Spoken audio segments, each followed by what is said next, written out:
warahmatullahi wabarakatuh. Waalaikumsalam warahmatullahi wabarakatuh. Yang saya hormati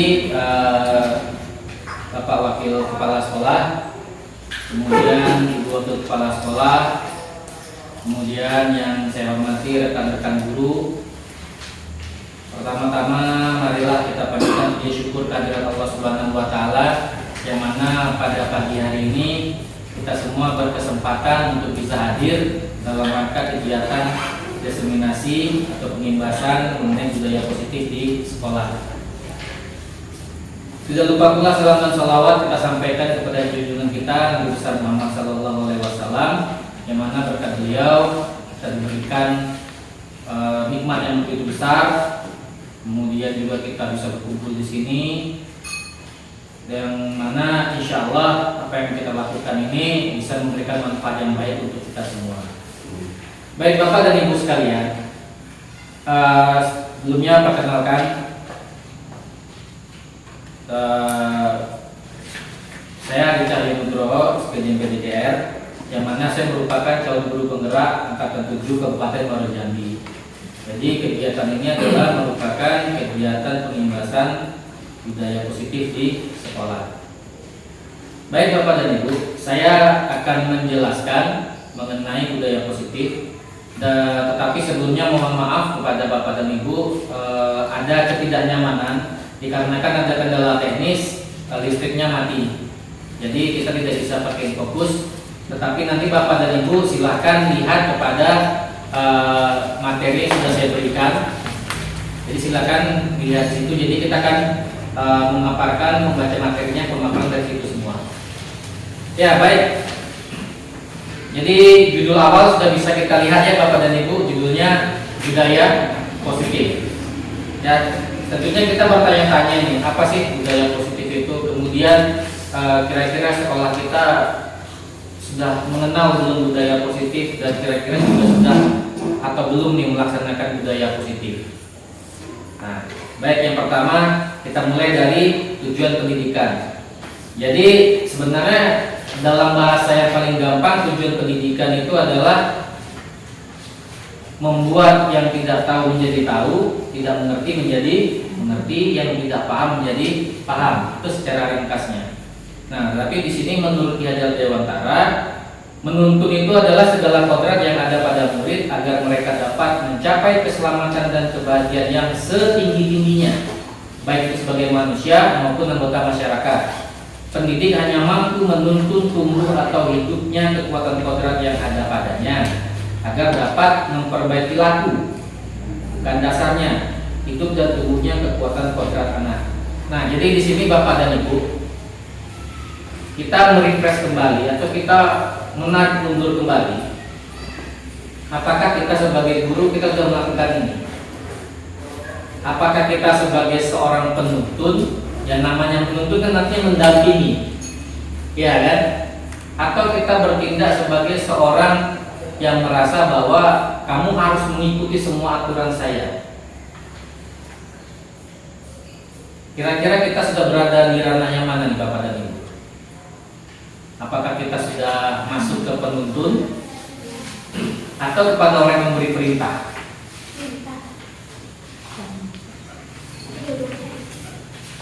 Ya, ada yang sudah mengatakan kita sudah masuk kepada menuntun, ada juga yang mengatakan bahwa kita masih, ada juga yang masuk kepada memberi perintah, ya kan? Ya, itu makanya yang kita sebut dengan paradigma pendidikan. Paradigma pendidikan itu adalah cara pandang. Makanya di situ kita merubah cara pandang kita. Ya, kita merubah cara pandang kita terhadap yang namanya tujuan pendidikan. Itu. Nah, jadi tujuan pendidikan kita itulah yang akan kita konversikan menjadi budaya positif di sekolah. Bagaimana bentuknya dan bagaimana caranya kita mengkonversikan itu. Ya. Karena ingat, kita sebagai penuntun. Yang namanya menuntun itu jalannya beriringan. Ya kan? Tetapi dengan tetap memahami filosofi pendidikan Ki Hajar Dewantara yang 3 itu. Ya, kemudian selanjutnya kita akan masuk kepada disiplin positif.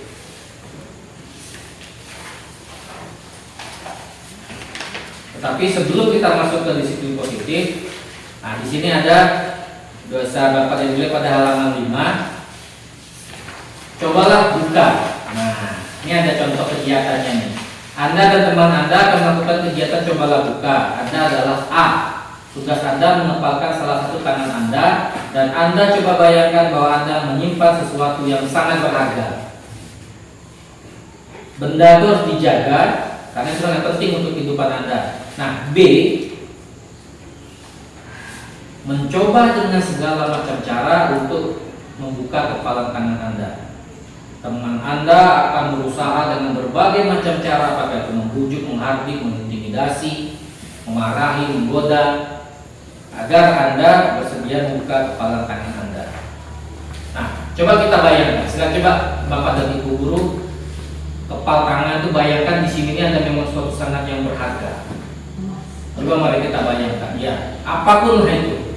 Apakah di situ ada emas kita, apakah di situ ada kunci berangkas kita, nah itu kita pertahankan.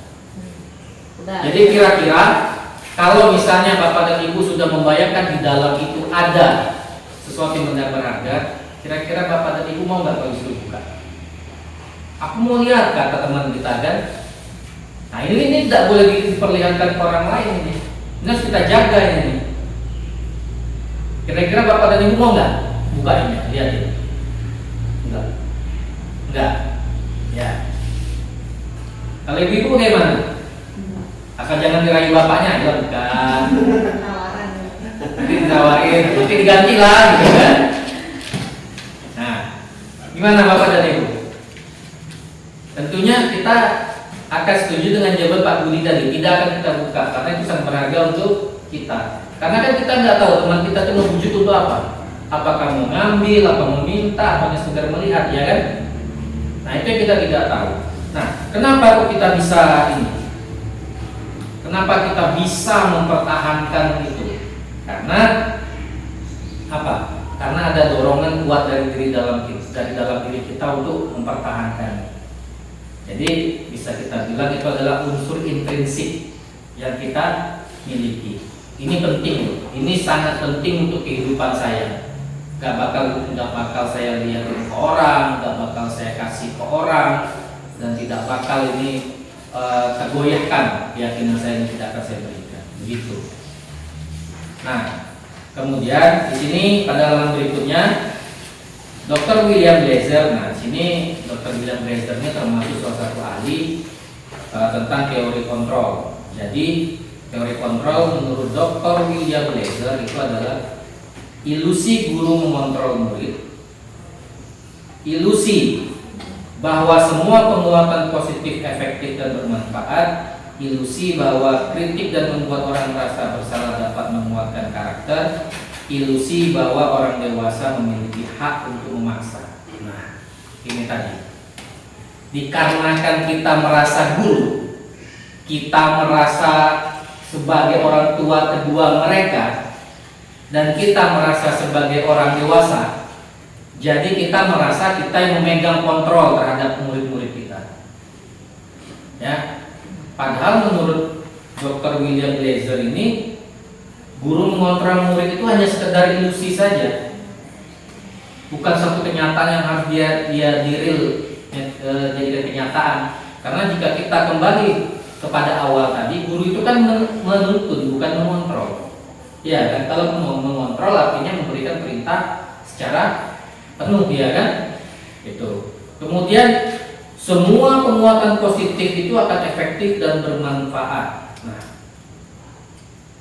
itu juga ilusi karena pada kenyataannya kan bisa kita lihat, ya kan? Bentuk penguatan positif kita berikan itu juga belum tentu kan itu efektif, ya kan? Dan belum tentu juga kan semuanya bisa bermanfaat 100%, ya kan? Berdasarkan pengalaman yang sudah pernah kita lakukan sebelumnya. Kemudian kritik dan membuat orang bersalah dapat menguatkan karakter. Itu tidak sepenuhnya menurut Dr. William Blazer. Ya, maka itu dibilang ilusi. Karena apa yang menjadi pikiran kita bahwa itu tidak sepenuhnya benar. Kemudian yang terakhirnya, apalagi orang dewasa memiliki hak untuk memaksa dengan pembenaran bahwa oh saya itu maksa kamu tuh supaya kamu berhasil. Itu pembenaran yang biasa kita lakukan sebagai orang dewasa. Tetapi terkadang kita tidak melihat kepada sisi humanisnya dari murid kita, ya kan? Apakah perlakuan seperti itu bisa diterima atau tidak? Nah, begitu. Nah, jadi itu paradigma yang harus kita rubah. Jadi yang harus dirubah dari pendidikan kita saat ini itu yang pertama kali itu adalah kita sendiri. Ya, kita selaku guru, kita selaku pendidik, kita harus merubah paradigma yang sudah tertanam sebelumnya. Terutama yang paradigma yang terakhir ini, kontrol yang terakhir ini, bahwa orang dewasa memiliki hak untuk memaksa. Kemudian Bapak dan Ibu, kita masuk kepada bagian 2, yaitu keyakinan kelas. Nah, mungkin Bapak dan Ibu mungkin agak bingung atau keyakinan kelas ini apa gitu kan? Kita selama ini kan tidak pernah mendengar yang namanya keyakinan kelas.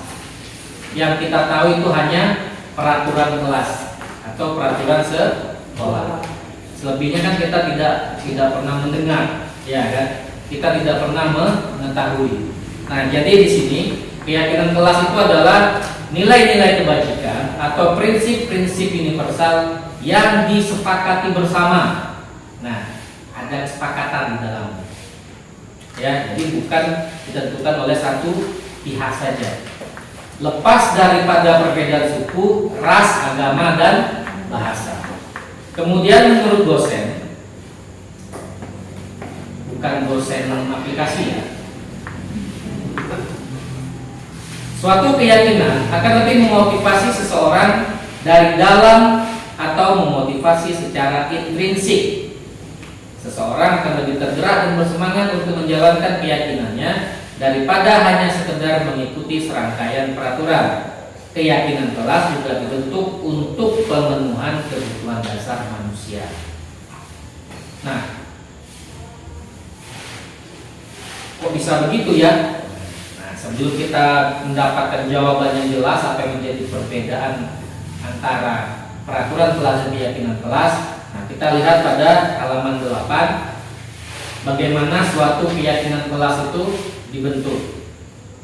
Ya, ada ciri-ciri khas daripada keyakinan kelas. Ini ada ciri khasnya. Jadi nanti berdasarkan ciri khas ini kita akan bisa lihat perbandingannya.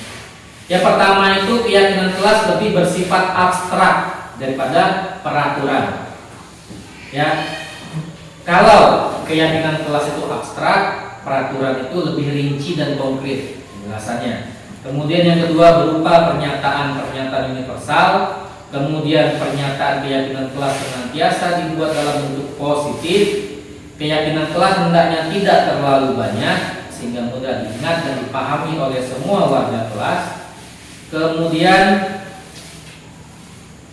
keyakinan kelas sebaiknya sesuatu yang dapat diterapkan di lingkungan tersebut. Semua warga kelas hendaknya ikut berkontribusi dalam pembuatan keyakinan kelas lewat kegiatan curah pendapat.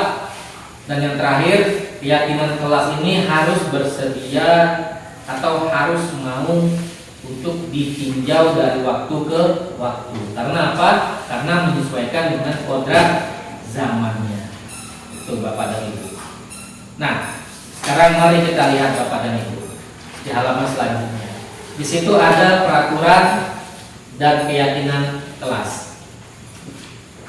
Nah, dari tabel tersebut kita bisa lihat apa nih yang nampak perbedaan oleh Bapak dan Ibu dari tabel itu. Apa yang bisa dilihat? Peraturan kelas, kemudian ini ada keyakinan kelas. Seimbang. Gimana? Bisa? Seimbang peraturannya. Seimbang. Pertama kan kembalikan buku yang sudah dibaca ke tempat semula. Berarti mereka bertanggung jawab. Keyakinannya. Ya. Kemudian sekarang membuat keributan. Berarti dia menghargai antara satu dengan yang lain. Ya. Yang Yang ketiga hadir di sekolah tepat waktu. Berarti dia kan di sini keyakinan dengan peraturan kelas itu seimbang, sesuai dengan peraturan dan keyakinan. Ya, nah, peraturan dan keyakinan itu memang dia akan ada benang merahnya, akan itu pasti sama. Nah, jadi sedikit saya tambahkan dari penjelasan Ibu Nisa tadi, kalau peraturan kelas dia akan lebih detail, kalimatnya akan lebih detail. Jadi seperti sebagai contoh tadi kan, kembalikan buku yang sudah dibaca ke tempat semula. Itu kan frasanya dalam mengandung beberapa kata, gitu, ya kan. Sementara ketika pada keyakinan kelas dia akan menjadi tanggung jawab. Jadi kata yang abstrak atau yang universal dari segi manapun semua bisa menerima. Jadi tanpa harus memikirkan rincian-rincian di dalamnya, orang sudah bisa menerima. Ya kan? Sebagai contoh, saya bertanggung jawab. Nah, walaupun kita tidak tahu, ya kan, walaupun Bapak dan Ibu tidak tahu tanggung jawab apa yang saya lakukan atau yang saya miliki di dalamnya, tetapi tahunya Bapak dan Ibu saya adalah orang yang bertanggung jawab. Begitu. Nah, misalnya juga kemudian di sini Ibu Anissa disiplin. Ya kan? Walaupun kita tidak tahu turunan disiplinnya bagaimana, karena itu universal sifatnya. Iya kan, universal. Nah, tapi kita melihat ke situ. Nah, itulah yang menjadi keyakinan kelas. Nah, di dalam kelas pun kita wali kelas terutama, ya kan, bagaimana mengkonversi peraturan-peraturan yang sudah dibuat, ya kan. Misalnya apabila siswa terlambat masuk kelas, maka akan didenda sebesar 10.000 misalnya. Ya kan? Nah, itu kan peraturannya. Ketika kita konversi menjadi keyakinan kelas, itu menjadi apa? Komitmen dan tanggung jawab. Ya, bisa ke komitmen dan tanggung jawab. Disiplin. Bisa ke disiplin. Nah, itu yang akan menjadi menjadi keyakinan kelas Bapak dan Ibu. Apakah keyakinan kelas itu sama setiap kelas? Bisa berbeda. Karena itu adalah hak prerogatif Bapak dan Ibu guru untuk menyusun itu bersama murid-muridnya. Jadi tidak akan ada intervensi dari siapapun juga. Karena apa? Keyakinan kelas itu jika kita kembali lagi kepada penjelasan di awal, itu kan kebutuhan murid. Iya kan? Kebutuhan murid. Bagaimana kita sebagai seorang penuntut kita bisa membantu murid kita mencapai cita-citanya yang setinggi-tinggi. Kita menuntut, kita mendampingi. Nah, mungkin seperti dalam proses pembelajaran kita sebagai fasilitator. Ya, kita sebagai fasilitator, kita memfasilitasi siswa, bukan kita yang menjadi tukang ceramahnya. Jadi 2 kali 45 menit kita yang berceramah. Tetapi bagaimana dalam 2 kali 45 menit kita bisa mengajak siswa itu mereka yang aktif. Nah, begitulah. Ya, jadi Bapak dan Ibu kurang lebih paham ya penjelasan mengenai perbedaan antara peraturan kelas dan keyakinan kelas. Jadi peraturan kelas itu lebih bersifat konkret, rinci, jelas, panjang kalimatnya biasanya. Itu langsung kita konversikan menjadi sebuah keyakinan kelas dalam bentuk kata yang bersifat abstrak dan universal. Ya, baik Bapak dan Ibu. Nah, setelah kita melewati fase paradigma pembelajaran tadi, setelah kita mengetahui tentang peraturan kelas dan keyakinan kelas, kan dari 2 itu kan kita mengarah kepada suatu disiplin positif. Disiplin positif yang akan kita bangun, ya, yang akan kita bangun. Nah, jadi pada halaman 10 silakan Bapak dan Ibu lihat disiplin positif itu berawal dari kata disiplina, ya bahasa Latin yang berarti belajar. Makna asal kata ini berkonotasi dengan pengertian disiplin diri dari murid-murid Sokrates dan Plato. Beda lagi konsep pemikirannya. Kemudian disiplin diri dapat membuat seseorang menggali potensinya menuju kepada sebuah tujuan, sesuatu yang dihargai dan bermakna. Kemudian dalam budaya kita, makna kata disiplin dimaknai menjadi sesuatu yang dilakukan seseorang pada orang lain untuk mendapatkan kepatuhan. Jadi kecenderungan yang akan timbul dari kata disiplin itu adalah ketidaknyamanan. Karena kalau disiplin itu setiap kalimat yang mengandung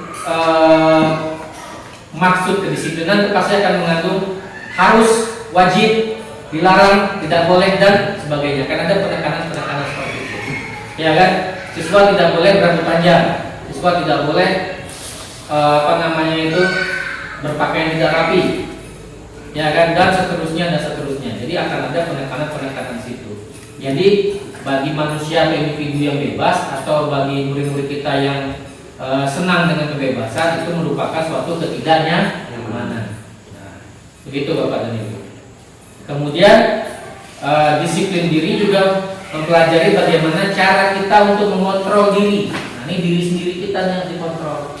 Jadi sebelum kita mengajarkan disiplin kepada siswa, kepada murid kita, yang harus kita disiplinkan itu adalah diri kita sendiri. Kita bisa mengontrol diri kita harus bisa untuk menguasai diri kita untuk memilih tindakan-tindakan yang mengacu pada nilai-nilai yang kita hargai tanpa ada perintah atau tekanan dari pihak lain. Jadi memang kita mendisiplinkan diri itu tanpa harus disuruh lagi. Ya, kamu harus seperti ini, kamu harus seperti ini. Oh, kamu tidak boleh seperti ini, kamu tidak boleh seperti ini. Itu kan tidak mungkin disampaikan, ya kan? Di kalangan guru, untuk tingkatan guru kan tidak mungkin. Ya kan? Tidak mungkin. Dalam rapat majelis guru atau evaluasi atau supervisi, ya kan? Kita tidak akan mengatakan, kamu jangan begini, kamu jangan begini. Kamu harusnya gini. Kan ada tekanan. Beda kalau dengan sifatnya itu membimbing atau yang menuntut. Nah, kemudian nilai-nilai kita hargai adalah nilai kebajikan atau sifat positif manusia yang merupakan tujuan mulia yang ingin dicapai oleh setiap individu, yaitu nilai-nilai yang terdapat dalam profil pelajar Pancasila. Nah, karena kita memang kurikulum kita kan masih memakai kurikulum 2013, kita belum memakai kurikulum Merdeka. Jadi profil pelajar Pancasila ini memang kita tidak terlalu mengenal, ya kan? Kita belum terlalu paham, ya kan? Nah, tetapi insya Allah di tahun ajaran baru kita akan kembali menggunakan kurikulum Merdeka ini kepada guru-guru dituntut untuk menguasai tentang pemahaman terhadap profil pelajar Pancasila. Kemudian yang selanjutnya, yang nomor 4, kebutuhan dasar manusia. Nah, ini tadi. Jadi kebutuhan dasar manusia ini tidak hanya melihat kepada kebutuhan murid, tapi juga kebutuhan kita. Hanya saja nih perbedaannya, dikarenakan kita itu sudah dewasa, otomatis kita sudah bisa atau kita sudah dianggap mampu untuk mengetahui apa-apa saja yang kita butuhkan. Ya, jadi seluruh tindakan manusia memiliki tujuan tertentu. Yang kita lakukan itu adalah usaha terbaik yang bisa kita lakukan untuk mendapatkan apa yang kita inginkan. Nah, ketika itu dapat, ya kan? Ketika itu dapat, itu artinya kita sedang memenuhi kebutuhan kita. Ya, bisa 1, bisa 2, bisa 3. Nah, kalau kita lihat pada gambar di sebelahnya, itu kan ada 2 gambar itu. Ya, jadi 2 gambar itulah kebutuhan dasar manusia itu ada 5. Ya, kalau dia ke bahasa Inggrisnya yang itu bahasa Indonesia. Jadi ada survival. Survival itu adalah kebutuhan untuk bertahan hidup. Sifat dasar manusia itu adalah bertahan hidup. Itu sifat dasar manusia. Kemudian ada yang namanya power atau penguasaan. Kita cenderung lebih senang untuk menguasai orang lain. Kemudian itu ada freedom, kebebasan, ada fun, ada kesenangan, kemudian ada belonging, cinta dan kasih sayang. Nah, kira-kira ada lagi nggak kebutuhan lainnya? Ini adalah kebutuhan yang sudah memang diteliti. Ya, jadi 5 dasar kebutuhan manusia ini kalau kita kembangkan nanti akan menjadi banyak di dalamnya. Nah, kemudian Kemudian untuk kita bisa menentukan itu kebutuhan dasar manusia yang mana, coba kita lihat contoh kasus di sini. Ya, di sini contoh kasusnya adalah Ibu Ambar, seorang guru wali kelas. Pada halaman 13 Bapak dan Ibu silakan dilihat. Ibu Ambar, guru wali kelas 2A di SD Pelita Hati, sedang bingung menghadapi ulah salah satu murid di kelasnya, Doni. 13 dah Pak. Belakangnya kembali ke awal tadi sebelum kusur pasal itu dulu. Mana? Contoh ini kasus ya. dulu. Iya. Terbalik tadi. Ya. Beberapa anak di kelas 2A telah datang padanya dan mengeluhkan Doni yang seringkali meminta bekal makan siang mereka secara paksa. Jika Anda menghadapi situasi seperti Ibu Ambar, apa yang akan Anda lakukan? Menurut Anda, kira-kira apa alasan Doni melakukan hal itu? Ini studi kasusnya seperti itu. Jadi ada seorang ibu yang punya murid sering minta makan siang dengan paksa, padahal itu punya teman-temannya, gitu kan? Nah, jadi kira-kira apa alasan Doni melakukan itu? Nah, untuk kita bisa menganalisanya, mari kita lihat di halaman selanjutnya. Ya, pada halaman selanjutnya, ya, di sini mohon maaf ada kesulitan penulisan namanya. Ya, harusnya Doni kan? Ya, ini, ya, ini jadi Agus. Ya, kemudian dalam konteks penerapan disiplin positif atau kebutuhan dasar manusia, ya, Ibu Ambar harus mencari tahu terlebih dahulu apa nih yang menjadi alasan Doni melakukan hal tersebut. Jadi coba kita kaji pada satu persatu tadi. Yang pertama tadi adalah survival. Ya, Doni mungkin merasa lapar dianya kan, tapi dia tidak bawa bekal nih makan siang gitu kan. Jadi salah satu upaya dan cara dia untuk supaya tidak lapar, yaitu tadi didatangi teman-temannya, minta paksa, ya kan. Kemudian kita lihat lagi kepada kebutuhan cinta dan kasih sayangnya, love and belongingnya. Ya, mungkin kan sebelumnya itu nggak terlalu perhatian. Ya kan dengan Doni, cuma karena mungkin Doni dimaksa, mungkin sambil ngasih alasan yang cukup menyentuh hati, ya kan, maksa, tapi ngasih alasannya menyentuh hati, jadi gimana lah kan? Nah, jadi temannya itu, oh kasihan ya mungkin si Doni, ya kan, kasihan si Doni, jadinya maka dari itu ya sudah dikasihlah. Nah besoknya temennya siapa tahu kan, Doni kamu mau makan nggak? Nah dikasihlah dengan temannya, makanya jadi perhatian. Kemudian power, nah penguasaan. Jadi Doni itu merasa hebat karena temannya takut, ya kan? Wah, buktinya aku minta jam makanannya juga apa-apa, gak berani marah, ya kan? Akhirnya dia merasa bahwa dia itu hebat. Nah, itu penguasaan. Kemudian itu kebebasan, ya, freedom, kebebasan. Yang mungkin si Doni ini sebenarnya sudah dibekali sama orang tua, dikasih bekal, cuman dia mungkin bosan sama menunya, ya kan? Nah, jadi akhirnya dengan perasaan bosan tersebut, ya itu dilakukannya, bekal temannya dimintanya. Dia merasa bebas-bebas saja untuk melakukan itu, karena kalau tadi kembali kepada penguasaan tadi, ya kan? Dia merasa oh dia hebat gitu kan? Dia hebat, makanya dia bisa melakukan itu. Kemudian yang terakhir itu adalah kesenangan. Ya, mungkin Agus itu sebenarnya cuma iseng aja, cuma dia senang lihat kalau teman-temannya tuh kayak marah atau raju atau apa gitu kan. Kan ada memang tuh orang yang usil kan, yang jahil, ya kan. Ya, jadi sifat itu sebenarnya cuma menggoda, cuman kalau bahasa kita tuh nyagil-nyagil lah ya. Iya kan? Atau caper sebenarnya, ya kan? Ya, akhirnya kembali lagi berkait dengan yang love and belonging tadi. Dia sebenarnya pengen diperhatikan juga. Itu. Jadi itu Bapak dan Ibu. Jadi ketika ada contoh kasus seperti tadi, misalnya siswa kita ada masalah, silakan Bapak dan Ibu lihat kembali kepada kebutuhan dasarnya. Apa sih yang dia butuhkan? Apa sih sebenarnya yang dipermasalahkan? Tapi saya yakin Bapak dan Ibu guru itu sudah melakukan itu ketika menemui masalah dengan siswanya atau muridnya di kelas. Pertama ini guru-guru BK. Nah, ini yang paling sering untuk menemui hal-hal seperti ini. Jadi saya rasa sudah sangat paham mengenai kebutuhan dasar manusia ini.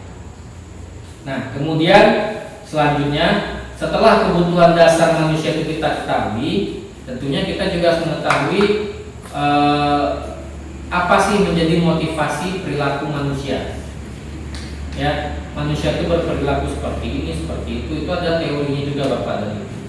Kembali Diane Gosen dalam bukunya Restructuring School in Discipline menyatakan ada 3 motivasi perilaku manusia. Nah, jadi manusia ini ada nih motifnya nih dalam berperilaku. Yang pertama itu adalah motivasi eksternal. Nah, motivasi eksternal ini biasanya dilakukan untuk menghindari ketidaknyamanan atau hukuman. Kemudian motivasi eksternal yang kedua itu untuk mendapatkan imbalan atau penghargaan dari orang lain. Kemudian motivasi internal. Nah, inilah yang internal ini. Internal itu nanti kaitannya akan ketemu dengan disiplin positif. Untuk menjadi orang yang mereka inginkan dan menghargai diri sendiri dengan nilai-nilai yang mereka percaya. Tapi nilai yang mereka percaya ini adalah nilai yang berlaku secara universal, bukan nilai yang menurut dia sendiri saja. Kalau menurut saya kan ya begini, itu begitu. Nah, kemudian selanjutnya nih, ya, mari kita lihat pada halaman 16. Ya, ini ada contoh kasus berikutnya. Ya, jadi nanti Bapak dan Ibu silakan lihat apakah ini masuk ke dalam kategori hukuman ataukah itu konsekuensi. Jadi IPA kurang menguasai pelajaran matematika sehingga pada saat pelajaran tersebut berlangsung dia lebih banyak berdiam diri atau menggambar buku di buku pelajarannya. Kemudian pada saat guru matematikanya Pak Seno menanyakan pertanyaan, IPA menjadi gugup dan tak sengaja menjatuhkan tasnya dari kursi, serta tiba-tiba menjadi gagap pada saat berupaya untuk menjawab. Seluruh kelas pun tertawa melihat perilaku IPA yang bicara tergagap dan terkejut tersebut. Pak Seno pada saat itu membiarkan teman-teman IPA menertawakan IPA yang tergagap dan malu luar biasa, dan malahan meminta IPA untuk maju ke depan dan berdiri di depan kelas sambil menunjuk hidungnya karena tidak bisa menjawab pertanyaan Pak Seno. Kelas makin gaduh dan anak-anak pun tertawa melihat IPA di depan kelas memegang ujung hidungnya. Oke, pertanyaannya. Dari contoh kasus tersebut, apakah Bapak dan Ibu guru setuju dengan tindakan Pak Seno terhadap IPA tadi? Kenapa? Ini kembali lagi setiap anak pasti punya alasan tertentu. Kalau kita belum tahu alasan anak itu kenapa, alasannya kita tanya dulu. Setiap alasan. Kalau kayak gini kan kita nggak tahu. Kalau bisa dia bukunya gitu. Ya kita bisa bicara pada teman, tidak boleh dia ketawa. Kalau kayak posisi dia nanti gimana? Artinya jangan sampai temannya juga tertawakan, karena ya setiap anak punya sifat berwatak yang berbeda. Ya, oke. Jadi yang jelas kita tidak setuju dengan sikap Pak Seno tadi, ya. Karena apa? Berarti Pak Seno tadi kan tidak memperhatikan kebutuhan IPA, ya kan? Dia tidak memperhatikan apa yang menjadi alasan IPA melakukan hal tersebut. Kemudian, menurut Bapak dan Ibu sekalian, tindakan Pak Seno tadi itu bentuk hukuman atau konsekuensi? Hukuman. Karena dia tidak menerangkan alasan dia melakukan sesuatu. Misal kalau hukum itu kan langsung tapi tidak menjelaskan. Kalau konsekuensi kan misalnya dia menerapkan suatu itu ada dasarnya gitu. Ada dasarnya, misal dia dihukum tapi dasarnya kenapa dia dihukum itu ada dasarnya. Kalau dasarnya tadi kan tidak ada. Iya. Jadi itu memang adalah suatu hukuman. Ya. Seperti penjelasan Ibu Nisa tadi, betul, ya kan, tidak ada penjelasan.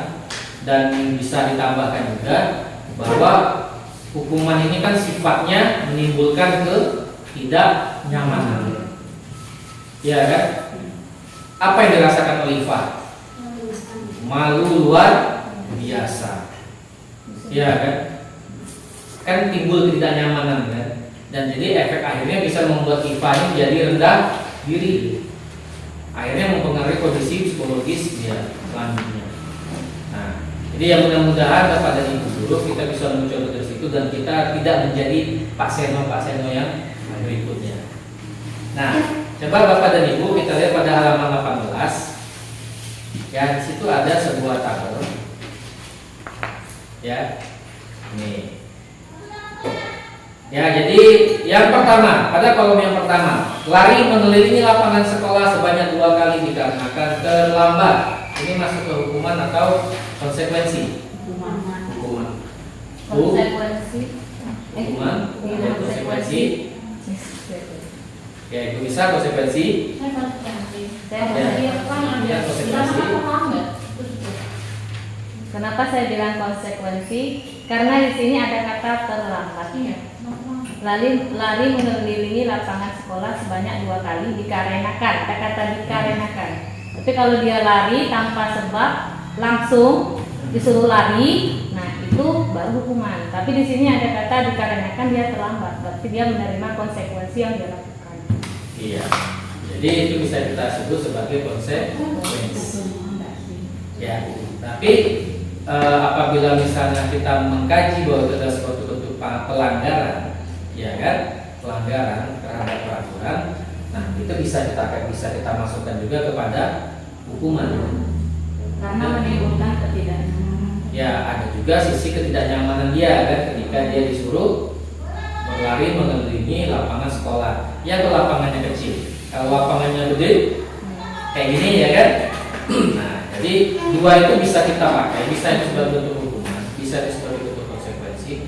Tetapi nanti dilihat lagi kepada titik beratnya yang mana, mana yang paling mendominasi, ya kan? Mana yang paling mendominasi? Yang paling mendominasi itu akan menjadi itulah yang akan kita ini. Nah, kalau biasanya lari mengelilingi sekolah sebanyak 2 kali dikarenakan terlambat, satu akan menimbulkan kelelahan fisik, ya kan? Kemudian akan ada yang namanya juga nanti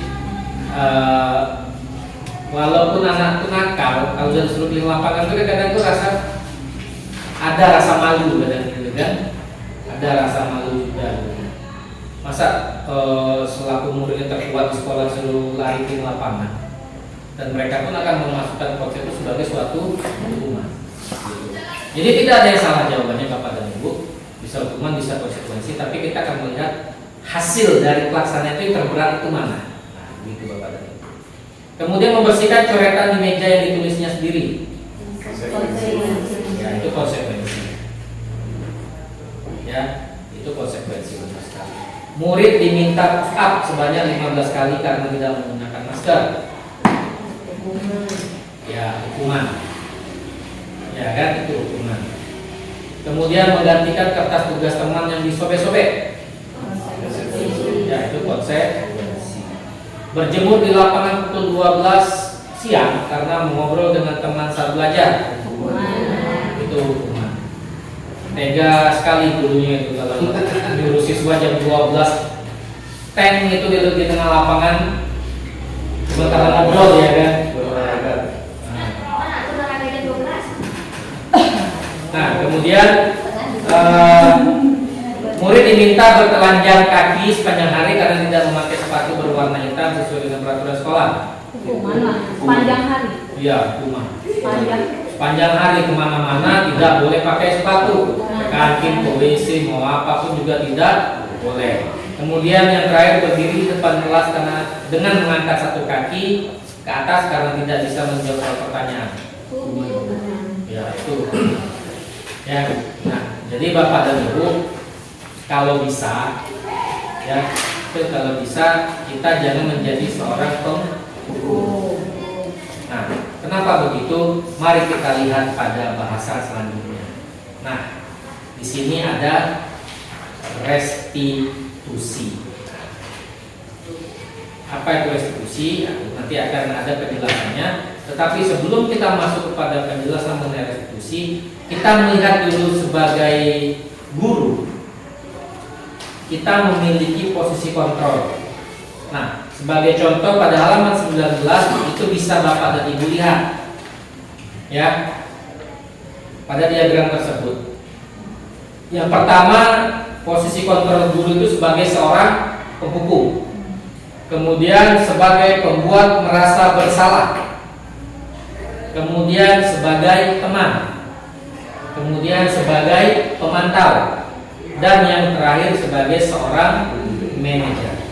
Nah, ini posisi kontrol guru. Ya. Nah, mari coba kita lihat penjelasannya pada halaman 20, pada halaman selanjutnya. Nah, jadi di sini tabel inilah menjelaskan dari posisi kontrol guru yang sudah disebutkan sebelumnya tadi. Yang pertama, ya itu ada penghukum dan pembuat rasa bersalah. Itu masuk ke dalam kolom identitas gagal karena adanya kontrol dari luar. Ya, motivasinya itu adalah untuk menghindari hukuman. Kemudian ada teman dan pemantau. Itu identitasnya berhasil atau sukses walaupun ada kontrol dari luar. Karena motivasinya adalah mengharapkan imbalan atau ketergantungan pada orang lain. Nah, kemudian yang terakhir itu adalah manajer. Nah, manajer ini bisa dibilang identitasnya itu berhasil dan sukses. Artinya sukses dalam mengontrol diri. Itu yang namanya nanti akhirnya kepada disiplin positif tadi. Kemudian motivasinya itu adalah menghargai diri sendiri. Nah, itu tingkatan yang tertinggi. Jadi bisa kita lihat ini Bapak dan Ibu.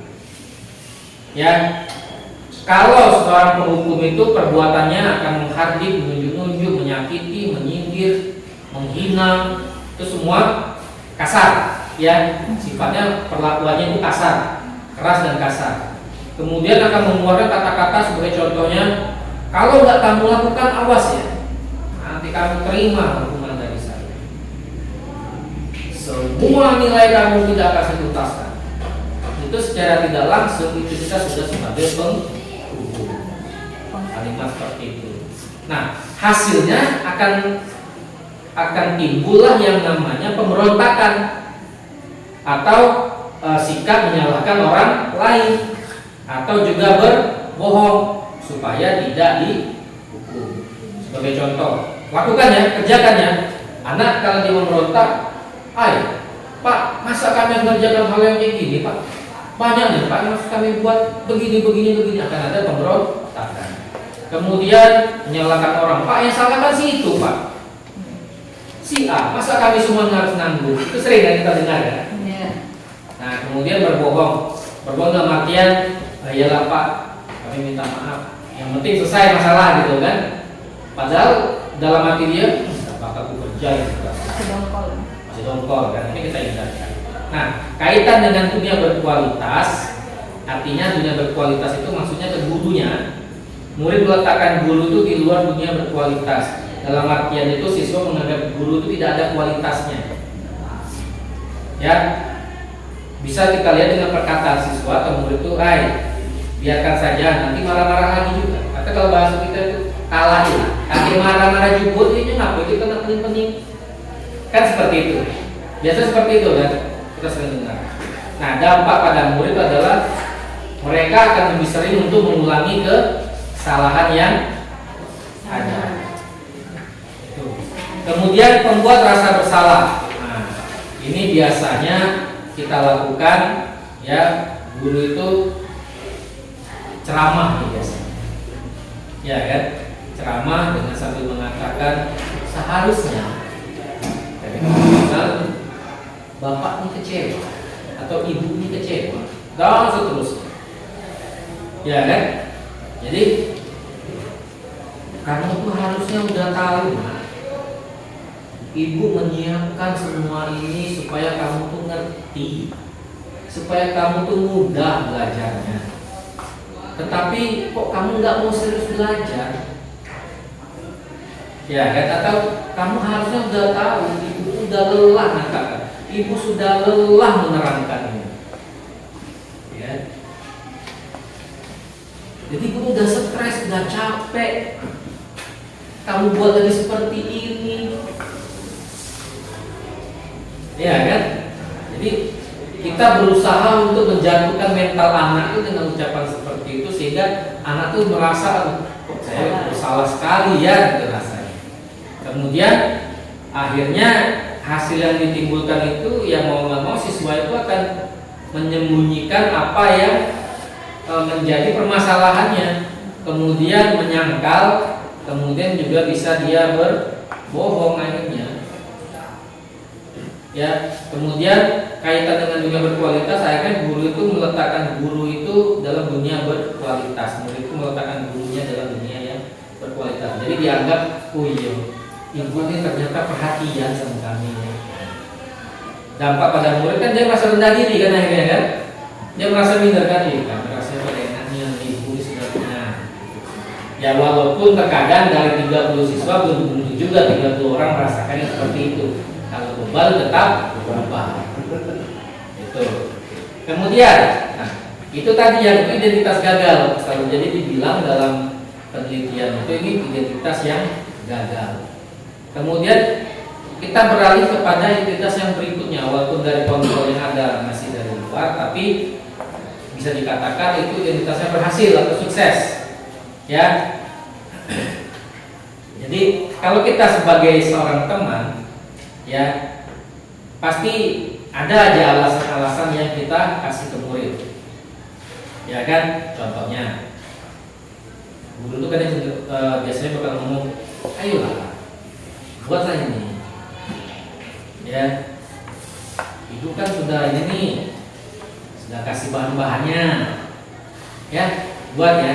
Jadi dengan intonasi atau kalimat yang memang menganggap mereka itu sama dengan kita, setara. Ya kan? Atau sedikit menagih nih, contohnya, masa kamu tidak ingat kalau dulu kamu bapak bantu atau ibu bantu? Masa kamu ngambilnya aja nggak mau? Masa kamu ngerjakan saja tidak bisa?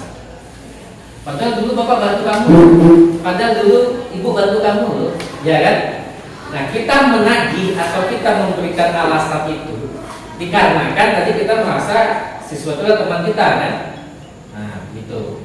Kemudian hasilnya itu akan ada yang namanya ketergantungan.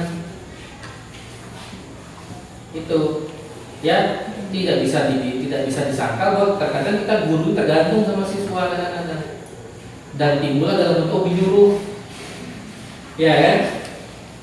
Ayo nak kamu ini nak, ayo nak kamu ini, ayo kerjakan ini, ya, seperti itu. Kemudian murid itu akan meletakkan posisi guru tersebut sebagai orang yang sangat penting di dunia berkualitas. Ya, mungkin ada nih ibu-ibu atau bapak-bapak gurunya yang sudah dianggap teman atau saudara, ya teman lah dalam beberapa aspek, dalam bercerita masalah atau apapun juga oleh siswa. Ya, kemudian murid itu akan berkata menanggapinya, saya pikir bapak dan ibu teman saya. Ternyata begitu. Nah, ini bisa jadi dua nantinya. Siswa itu akan merasa lemah dia kalau nggak ada bapak ibu, atau bapak ibu yang akan merasa lemah kalau nggak ada dia, karena kebiasaan nyuruh-nyuruh kan. Nah, dampak pada muridnya siswanya yang akan lemah. Ya tidak mandiri atau ketergantungan. Dia kan selalu butuh bapak dan ibu untuk membantu menyelesaikan masalah dia. Tiap dia ada masalah dikit-dikit, bu, pak. Ya kita kan bukannya tidak itu menerima, tetapi tetap juga ada batasan-batasan yang harus kita jaga. Kemudian yang berikutnya sebagai seorang pemantau. Nah, guru ini setiap melakukan sesuatu itu dia menghitung dan mengukur dulu. Jadi nggak langsung ambil tindakan. Jadi sebagai contohnya itu bisa kita kalau misalnya ada sesuatu, ada entah itu pelanggaran atau apa, guru itu akan ada dasar kelandasan yang berbicara. Peraturannya apa? Dasarnya mana? Kamu lihat dari siapa? Kamu tahu dari mana? Itu kalau pemantau akan seperti itu. Dia akan menghitung dan mengukur dulu. Kemudian hasilnya akan menyesuaikan diri bila diawasi. Nah, di sini murid akan meletakkan gurunya pada peraturan dan hukum di dunia yang berkualitas. Jadi murid itu akan menganggap, oh ini guru ini hobinya menghukum, oh guru ini hobinya ngasih hadiah, atau ini gurunya ini begini atau begitu. Nah, itu. Ya, maka dari situ murid akan berkata, berapa banyak bintang yang harus saya peroleh, Bu? Biasanya kan kalau kita di SD, ya kan satu hari itu setiap sikap dan perilakunya itu ditandai dengan bintang. Kalau hari ini perilakunya baik dengan sukses, dia akan dapat 1 bintang. Nah, bintang itu akan dikumulasikan. Kalau dia melakukan suatu kenakalan, bintangnya akan dikurangi, dicabut tadi. Nah, seperti itu. Nah, kemudian berapa halaman yang harus saya tulis? Nah, kemudian dampak pada murid sini menitik beratkan pada sanksi atau hadiah. Jadi siswa itu akan mikir, murid itu akan mikir, oh saya melakukan ini supaya saya bisa dapat hadiah. Kalau saya melakukan ini, wah ini saya bakal kena sanksi seperti ini. Itu dampak pada murid. Muridnya sudah mulai bisa berpikir nih, ya, muridnya sudah mulai bisa berpikir. Kemudian ada yang namanya terakhir itu sebagai seorang manajer. Nah, kalau guru sudah bisa bertindak sebagai seorang manajer, itu bisa dikatakan guru tersebut sudah berhasil untuk mengontrol dirinya. Guru tersebut sudah berhasil untuk menciptakan suatu contoh dari disiplin positif. Ya, kalau seorang manajer itu akan cenderung mengajukan pertanyaan. Ya, sebagai contoh, apa yang kita yakini? Keyakinan kelas atau keyakinan sekolah tadi ya. Jadi nilai universal yang kita yakini. Kemudian apa yang bisa kamu lakukan untuk menyelesaikan masalah ini? Nah, jadi kalau kita misalnya sedang menghadapi siswa yang membuat masalah, ya, pada restitusi ini, apabila kita menempatkan diri kita sebagai seorang manajer, kita sudah menyerahkan kembali kepada siswa. Kita membungkus kalimat menuntut tanggung jawab itu dengan kalimat apa yang bisa kamu lakukan untuk menyelesaikan masalah ini. Artinya kita sudah menuntut dan kepada siswa tersebut, kepada murid tersebut untuk menyelesaikan masalah itu kan. Tapi kan nggak mungkin kita sebagai guru langsung ngomong kamu selesaikan sendiri masalah ini. Tidak mungkin kan? Nah, tapi sebagai seorang manajer kita membungkus kalimat tersebut karena kita mempunyai kontrol diri yang bagus nih. Ya kan, kontrol dirinya kita punya bagus, makanya dari itu kita menyampaikan kalimat yang seperti itu tadi. Kemudian hasilnya akan ada penguatan pribadi. Ya, murid akan meletakkan dirinya sebagai individu positif dalam dunia berkualitas. Jadi siswa, murid nanti yang akan merasa, oh saya ini ternyata individu yang bagus. Ternyata saya ini adalah individu yang baik. Jadi tidak terlalu bergantung kepada gurunya lagi. Kemudian ketika ada masalah, dia akan langsung bicara atau ini berpikir bagaimana caranya ya supaya saya bisa memperbaiki masalah ini. Jadi siswa yang memiliki kesadaran untuk menyelesaikan masalah itu. Jadi kita hanya menuntut dia saja dan siswa pun sadar. Nah, itu yang keberhasilannya. Jadi dampak pada murid tersebut mampu untuk mengevaluasi dirinya dan dia bisa melihat cara untuk memperbaiki dirinya sendiri. Nah, di sini ada kasus 1. Jadi kasus 1 ini Bapak dan Ibu, ada 2 orang siswa namanya Vivi dan Natalie. Jadi guru matematika dan wali kelas 8 di kelasnya Vivi dan Natalie ini kan nggak masuk. Jadi dikasihlah guru pengganti. Cuman ternyata sikapnya itu nggak bagus. Nah, itu nggak bagus, ya. Jadi Ibu Eni ini satu guru pengganti sudah menyapa Natalie dengan baik, sudah tegur dengan baik, sampai ngomong ayolah tugas yang dikerjakan, nanti Ibu itu Bapak kepala sekolah kalau kalian tidak mengerjakan tugas, kalau bantu Ibu ya. Namun ternyata apa? Vivi dan Natalie malah ketawa-tawa, malah menganggap itu biasa saja. Ya kan? Nah, besoknya Ibu Eni melaporkan kepada Bu Sarti dan wali kelas dan dipanggil Vivi dan Natali ini. Ya kan? Nah, ditanya ini ada masalah apa? Tapi pada awalnya Vivi dan Natali itu kayak mau nyangkal tidak ada masalah gitu kan. Nah, tapi akhirnya setelah di pendekatan wali kelasnya ya kan, akhirnya mengakulah bahwa dia membuat kesalahan. Nah, itu ditanyakan apa yang akan mereka lakukan, apa yang mereka lihat dari keyakinan kelas mereka, dan apakah mereka punya gagasan terhadap masalah tersebut. Nah, jadi sebagai solusinya, hasil dari itunya, restitusinya tadi, ya kan, Natali dan Vivi ini akhirnya mereka mengadakan diskusi kelompok dengan teman-teman sekelas. Jadi temanya itu adalah penerapan keyakinan kelas, terutama tentang sikap saling menghormati. Jadi saling menghormati kan keyakinan kelasnya. Nah, itu yang harus memang lebih ditekankan lagi. Saling menghormati itu kan guru dengan murid, murid dengan murid saling menghargai. Nah, seperti itu. Jadi dan mereka akan menyampaikan permohonan maaf mereka kepada Ibu Eni. Kemudian juga mereka menyampaikan kepada Bapak Kepala Sekolah bahwa mereka akan meminta Ibu Eni sebagai guru pengganti apabila tidak ada guru lain yang masuk ke kelas mereka.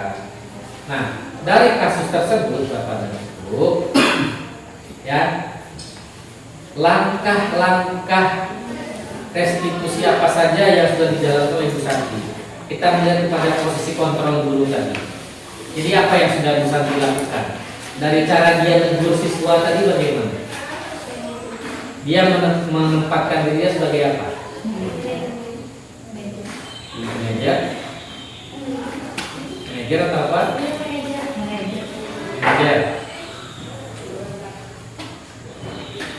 Ini Ibu Eni pertama masuk kelas. Coba kita lihat case-nya. Ibu Eni-nya dulu. Yang pertama Bu Eni yang saya tanyakan. Kalau Bu Eni-nya dia sudah pertama itu sebenarnya menerangkan apa? Kalau Bu Eni-nya sebagai teman dengan kalimat yang ajakan. Kalau Ibu Sarti tadi, ya dia manajer. Dia menempatkan dirinya sebagai seorang manajer. Nah, kemudian menurut Bapak dan Ibu, apakah restitusi atau penyelesaian masalah yang diusulkan oleh Vivi dan Natali sudah sesuai dengan pelanggaran yang telah mereka buat? Apakah langkah-langkah restitusi yang telah diusulkan oleh mereka? Ya, silakan dibaca. Lihat lagi. Silakan lihat lagi pada coba kasusnya.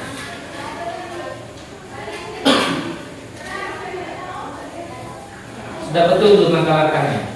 Jadi ketika dia mengakui kesalahannya, dia minta maaf. Betul apa enggak itu langkahnya? Ya. Kemudian apa yang akan mereka lakukan untuk menggantikan rasa tidak dihormati tadi? Membuat keyakinan kelas tadi. Ya, melakukan diskusi bersama Yang keyakinan kelas tadi. Ya. Kemudian mengirimkan email kepada Ibu Eni bahwasanya mereka akan melakukan hal tersebut, dan kemudian juga menyampaikan bahwa kalau tidak ada guru pengganti maka mereka akan minta Ibu Eni sebagai guru penggantinya. Jadi mulai dari masuk, Ibu Eni lah yang mereka minta untuk jadi guru pengganti. Kemudian jika Anda adalah Pak Hasan, kepala sekolah, bagaimana Anda menyikapi langkah yang ditempuh oleh Ibu Santi? Mendukungkah atau tidak mendukungkah?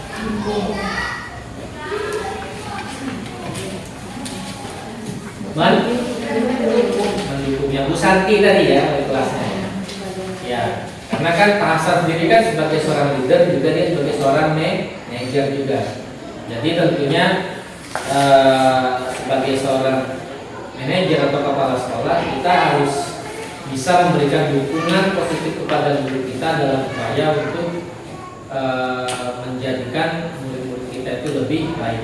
Terutama apabila kalau guru itu sudah pada posisi seorang manajer, begitu. Nah, ini Bapak dan Ibu, kita lanjutkan kepada halaman berikutnya. Segitiga restitusi, ini bahasan terakhir dalam budaya positif. Restitusi adalah proses menciptakan kondisi bagi murid untuk memperbaiki kesalahan mereka sehingga mereka bisa kembali pada kelompok mereka dengan karakter yang lebih kuat. Dosen tahun 2004. Kemudian restitusi juga adalah proses kolaboratif yang mengajarkan murid untuk mencari solusi masalah dan membantu murid berpikir tentang orang seperti apa yang mereka inginkan dan bagaimana mereka harus memperlakukan orang lain. Charles Dosen 1996. Kemudian restitusi sendiri membantu murid menjadi lebih memiliki tujuan, disiplin positif dan memulihkan dirinya setelah berbuat salah. Nah, itulah restitusi tadi. Jadi restitusi itu proses untuk memperbaiki kesalahan. Nah, ciri-ciri restitusi itu bisa kita lihat. Yang pertama adalah restitusi itu bukan untuk menebus kesalahan, tetapi untuk belajar dari kesalahan. Kemudian restitusi itu untuk memperbaiki hubungan, ya, hubungan yang misalnya guru sama murid ribut, ya kan? Nah, itu di situ. Kemudian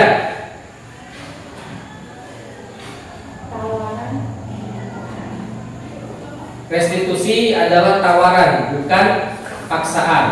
Nah, ya, jadi dia bukan sebuah paksaan. Nah, di sini nomor 4 nih, mohon maaf ada kesalahan pengetikan. Selanjutnya, restitusi mencari kebutuhan dasar yang mendasari tindakan. Nah, tadi kebutuhan dasar manusia tadi, ya kan? Apa yang menjadi penyebabnya? Kemudian restitusi diri adalah cara yang paling baik. Nah, di sini kita tidak menyalahkan siswa atau murid, tapi kita bersama-sama mencari apa yang menjadi permasalahan. Kemudian restitusi fokus pada karakter, bukan tindakan. Jadi yang kita lihat adalah karakter anak, ya, karakter murid yang kita lihatkan. Tindakan itu kan muncul dari karakter, gitu. Kemudian restitusi itu bersifat menguatkan pribadi. Kemudian restitusi berfokus pada solusi. Kita udah fokus solusinya gitu, bukan masalahnya. Dan yang terakhir itu restitusi mengembalikan murid yang berbuat salah pada kelompoknya. Nah, jadi ketika dia berbuat salah, ketika kita kembali kepada kelompoknya, dia bisa sebagai contoh bahwasanya kalau ada kesalahan seperti ini, oh ini yang harus dilakukan. Kemudian, nah, yang namanya tadi kan disebut ada segitiga restitusi. Jadi di situ ada 3 tahapan. Jadi proses 3 tahapan tersebut didasarkan pada prinsip-prinsip utama dari teori kontrol. Ya, jadi kita melihat kepada teori kontrol yang ya, baik Bapak Ibu. Jadi kita melihat kembali lagi kepada teori kontrol sebelumnya. Ya, jadi yang langkah pertama itu adalah menstabilkan identitas atau stabilize the identity. Ya, teori kontrolnya itu kita semua kan melakukan hal yang terbaik yang kita bisa lakukan. Kemudian memvalidasi tindakan yang salah, validate the misbehavior. Semua perilaku itu memiliki alasan. Ya, pasti ada alasannya melakukan sesuatu. Kemudian menanyakan keyakinan, seek the belief. Ya, karena kita itu memiliki yang namanya motivasi internal. Ya kan? Nah, jadi ketiga strategi tersebut direpresentasikan dalam 3 sisi segitiga restitusi. Bapak dan Ibu bisa lihat di halaman selanjutnya pada halaman 28. Inilah yang dikatakan dengan segitiga restitusi. Ya, kita memang belum pernah mendengar ini gitu kan? Ya, tapi bukan berarti tidak ada, dan inilah yang namanya segitiga restitusi. Mungkin Bapak dan Ibu guru sudah melakukan hal ini, sebenarnya sudah. Ya kan? Sering sudah melakukan ini, tetapi kita itu tidak mengenal atau tidak tidak tahu dengan istilah ini gitu kan. Itu masuk bagian apa? Iya, padahal kita sudah melakukannya ini gitu kan. Kita sudah melakukan ini. Iya kan? Jadi ini adalah merupakan tambahan pengetahuan untuk kita. Ya. Jadi oh ini loh yang kita lakukan kemarin ternyata masuknya ke sini. Oh jadi kita lakukan kemarin masuknya ke sini. Nah, itu ya Bapak dan Ibu yang namanya segitiga restitusi tadi. Ya, kemudian nah di sini sedikit penjelasannya. Jadi menstabilkan identitas itu tujuannya adalah untuk mengubah identitas anak dari orang yang gagal karena melakukan kesalahan menjadi orang yang sukses.